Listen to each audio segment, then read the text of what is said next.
السلام علیکم ورحمۃ اللہ وبرکاتہ۔ پوچھتے ہیں بچے کے کان میں اذان دینے کا طریقہ کیا ہے؟ کھڑے ہو کر دینا چاہیے یا بیٹھ کر اونچی آواز سے یا دھیمی آواز سے؟ سنت طریقہ کیا ہے؟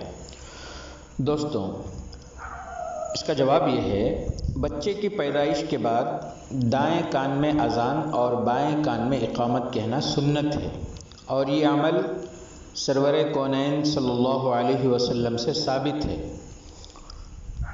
ترمذی شریف کی حدیث ہے، خود حضور صلی اللہ علیہ وسلم نے حضرت حسن رضی اللہ تعالیٰ عنہ کی ولادت پر ان کے کان میں اذان کہی تھی۔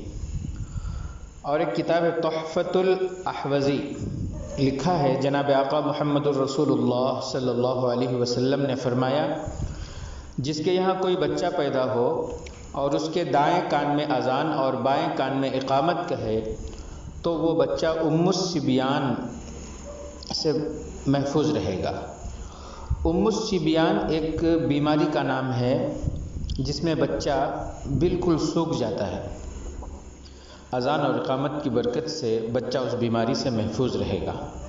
بہرحال مسئلہ یاد رکھیں، پیدائش کے بعد کان میں اذان اور اقامت کہنا سنت ہے، اور اس کا طریقہ یہ ہے، آپ قبلے کی طرف رخ کر کے کھڑے ہوں اور بچے کو ہاتھوں میں اٹھا لیں۔ جب آپ اذان دیں تو بچے کا دایاں کان آپ کے منہ کی طرف ہو، اور جب اقامت کہیں تو بچے کے بایاں کان آپ کے منہ کی طرف ہو۔ زور زور سے چیخ و چلا کر اذان دینا درست نہیں ہے، درمیانہ متوسط آواز کے ساتھ اذان دیں، اور یہ حکم دونوں کے لیے برابر ہے، چاہے بچے ہوں یا بچیاں۔